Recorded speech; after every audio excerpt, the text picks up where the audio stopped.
subscribe to our channel and press the bell icon. السلام علیکم عزیز طلباء و طالبات، سر عبدالستار خان اس یوٹیوب چینل میں آپ تمام کا استقبال ہے۔ جماعت نحوم مضمون اردو برج کورس 9th اردو برج کورس ڈے 39 39واں دن ہے۔ چلیے شروعات کرتے ہیں 39واں دن۔ صلاحیت، تصورات، اطلاقی تحریری مہارت، مکتوب نگاری۔ آؤ معلوم کریں پیارے بچوں، آج ہم مکتوب نگاری کے متعلق معلومات حاصل کریں گے۔ یہ ایک ایسی سرگرمی ہے جو نہ صرف مکتوب نگار بلکہ مکتوب الیہ کی شخصیت پر بھی ہلکی سی روشنی ڈالتی ہے۔ آؤ اہلیت پیدا کریں۔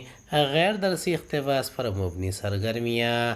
درج کردہ اقتباس کا بغور مطالعہ کرتے ہوئے صحیح متبادل کا انتخاب کیجیے۔ ڈاکٹر محمد اقبال سیالکوٹ میں پیدا ہوئے۔ سیالکوٹ اور لاہور ہی میں تعلیم حاصل کی۔ بعد میں اعلیٰ تعلیم کی غرض سے ولایت تشریف لے گئے۔ لندن میں بیرسٹری کا امتحان دیا اور کیمبرج یونیورسٹی سے فلسفے میں ڈگری حاصل کی۔ یورپ کا یہ سفر اقبال کی زندگی کا بیرون ہند پہلا اور طویل ترین سفر تھا۔ اس کے بعد انہوں نے متعدد سفر افغانستان، اسپین اور دیگر ممالک کے کیے۔ شاعری سے قطع نظر ان کے بیشتر خطوط اور نثری مضامین اس سے اندازہ ہوتا ہے کہ انہیں سیر و سیاحت اور خاص طور پر سفر سے دلچسپی تھی۔ ان کے اکثر خطوط ان کے سفر کی رودات سے پر ہے اور ایک سفر نامے کی حیثیت رکھتے ہیں۔ خاص طور پر 1905 میں مولوی انشاءاللہ ایڈیٹر اخبار وطن کے نام۔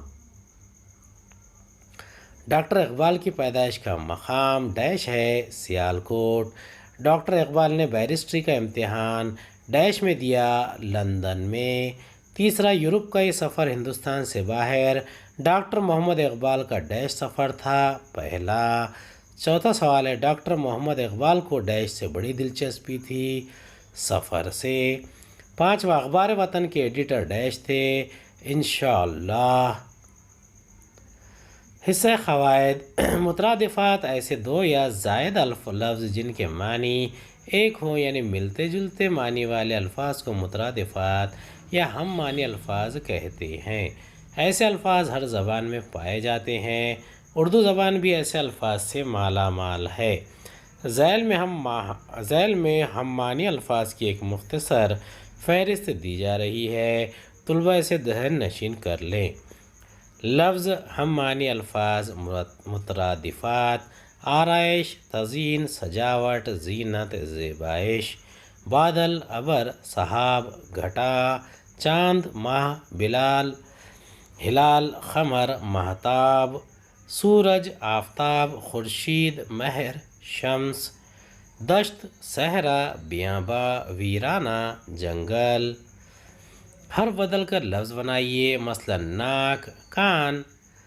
پہلا ہے رات، تار، دوسرا ہے شرع، عشر، تیسرا ہے روز، زور، چوتھا ہے مور، روم، پانچواں ہے فرش، شرف۔